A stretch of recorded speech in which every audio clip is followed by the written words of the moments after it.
तो अभी ये अफवाह कौन उड़ा रहा है कि अफबाउ प्रिंसिपल में अफबाउ एक साइंटिस्ट था। ये अफवाह और अफबाउ का रिलेशन समझते हैं तो Aufbau was not a scientist, right. ये जो अफबाउ प्रिंसिपल है ये बोहर ने दिया था, राइट। और अफबाउ का मतलब होता है बिल्डिंग अप करना, मतलब लोवेस्ट एनर्जी से लेके हाईएस्ट तक जाने का। तो ये इलेक्ट्रॉन्स के ऊपर क्यों आया? तो जैसे हम है ना हमेशा लोवेस्ट एनर्जी में रहना चाहते हैं, रेस्ट पे रहना चाहते हैं, हायर एनर्जीज में नहीं जाना चाहते, वैसे ये सेम ह्यूमन टेंडेंसी जैसी हरकत ना ये इलेक्ट्रॉन भी करता है। इलेक्ट्रॉन भी क्या बोलता है, मैं सबसे छोटे सबसे नियर बाय वाले शेल में जाऊंगा, राइट। लेकिन हमने अभी जो वो हॉस्टल एग्जाम्पल पढ़ा था उसमें हमने क्लियरली पढ़ा था कि जो न्यूक्लियस है, न्यूक्लियस के आसपास जो ये अलग अलग शेल्स हैं उसके अंदर होते हैं क्या, सब शेल, और सब शेल में भी क्या होते हैं उसके ऑर्बिटल्स। तो अब इधर इलेक्ट्रॉन कहाँ है, तो इसकी फिलिंग कैसे होगी, वो इस प्रिंसिपल के थ्रू होगी। तो एक ट्रिक भी बताऊंगी और साथ ही साथ इसका कंसेप्ट क्या है ना वो भी बताऊंगी। इसके बाद सीखने की जरूरत नहीं पड़ेगी।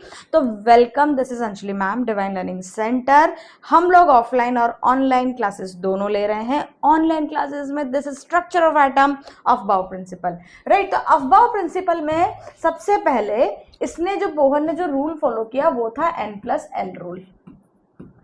तो n+l रूल के हिसाब से इसके जो है सबशेल्स में इलेक्ट्रॉन्स फिल हो रहे थे।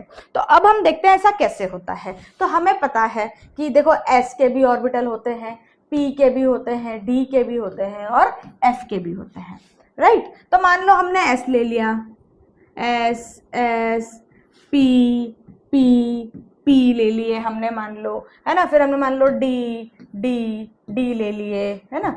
फिर d के ऑर्बिटल्स हैं कुछ, फिर f के भी ऑर्बिटल्स हैं हमारे पास। तो अब ये इलेक्ट्रॉन कहाँ जाएगा, इन सब में कहाँ जाएगा?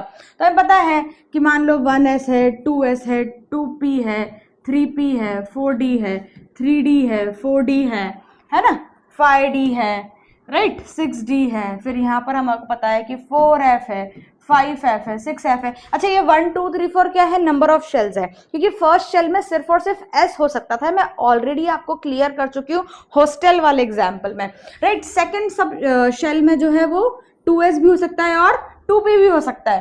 थर्ड में कौन कौन हो सकता है, 3p हो सकता है, 3d हो सकता है, 3s भी तो हो सकता है प्यारो, 4s भी तो हो सकता है ना। तो ये सब सारे शेल्स में हो सकते हैं। तो अब इनको अरेंज कैसे करें, हमें किसने बताया? हमको टीचर्स ट्रिक तो बता देते हैं, स्कूल पब्लिक स्कूल ये सब, ऐसे नहीं पढ़ना, कंसेप्ट से पढ़ना है। तो कंसेप्ट है n+l रूल। अच्छा मुझे एक बात बताओ, n क्या है हमारे लिए? फर्स्ट KLMN है ना, फर्स्ट सेकंड थर्ड फोर्थ तक हम सीखते हैं। और जो L है, L कैसे होते हैं, SPDF।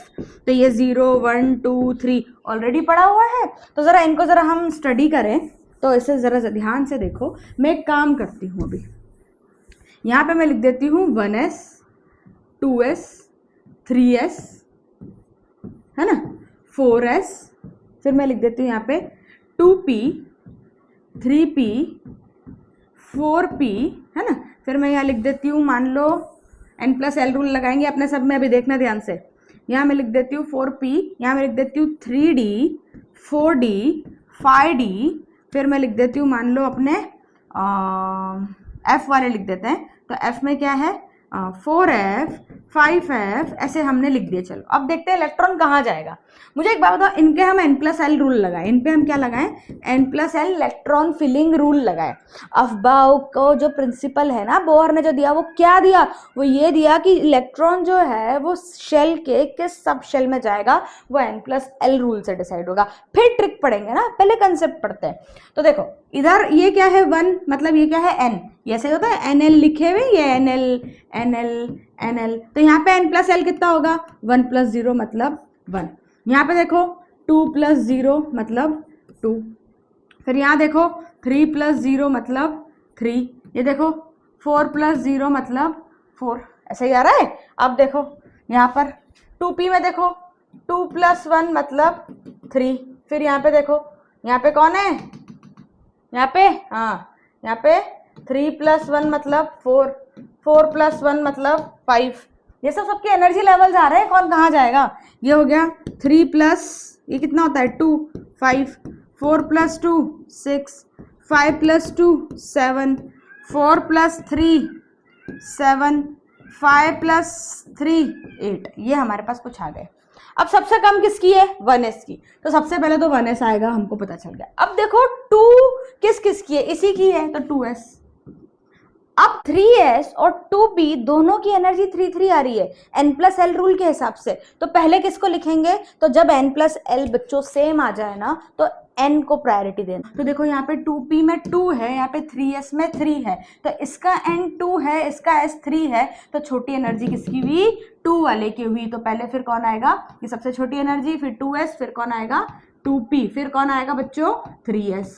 ये देखो ऐसे ही लिखवाते हैं ना स्कूल वाले, अभी देखो कैसे और सीखते हैं।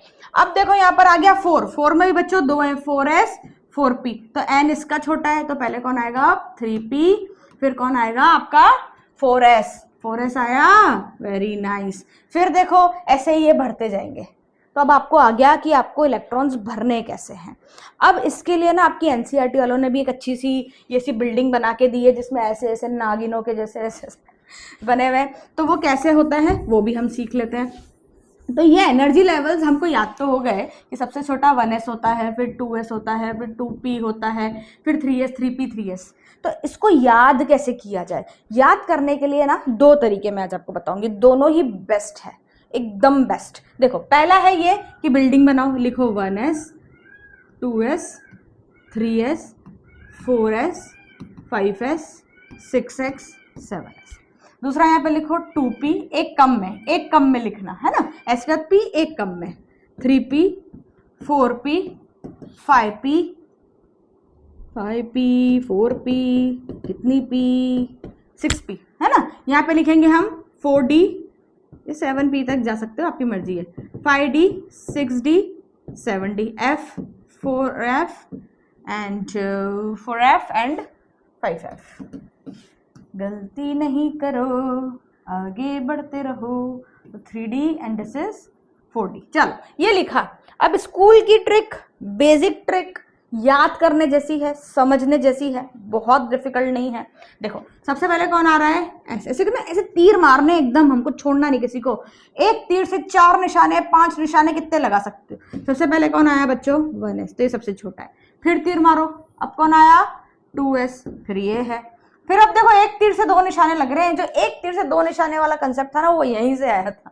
तो दिस इज 2p, फिर 3s, फिर देखो हाँ वाह 3s 4p, अरे 4s मैडम 4s, फिर देखो very good, this is 3d 4p 5s। तो चलता जा रहा है, ऐसे तीर मारते जाने हैं, बस हमें करना क्या है, और हमें मिल गए, ये अरेंजमेंट मिल गए हमको, है ना। अब एक ट्रिक ना मैं बताती हूँ, नेट पे ना कहीं पर भी नहीं है, मैं बताती हूँ मस्त एकदम जोरदार आप लोगों को। देखो सुनो, क्या बोला मैंने? सुनो, सुनो भाई, सुन लिया। एक बारी में कहाँ सुनते हम, 2 बारी में सुनते हैं।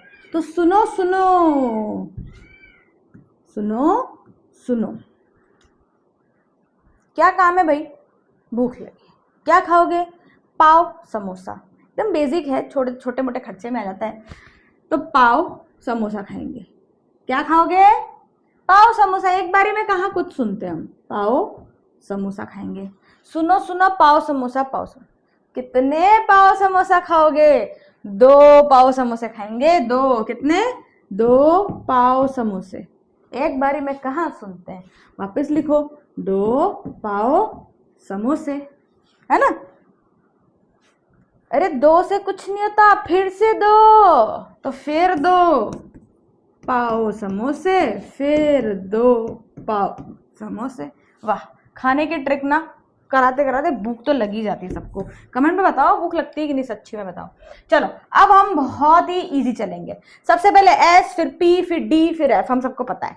तो S को पहले नंबर देते हैं, 1 2 3 4 5 6 7 8, दे दिया नंबर। अब अगर S1 से शुरू है तो P2 से शुरू होगा, तो इसको 2 से दो। 2 3 4 5 6, अरे 6 7, फिर अब D कहाँ से शुरू होगा? ऑफकोर्स 3 4 5 6, और F कहाँ से स्टार्ट होगा? 4 5 एनर्जी लेवल बन गए बच्चों। कितना इजी है यार, देखो।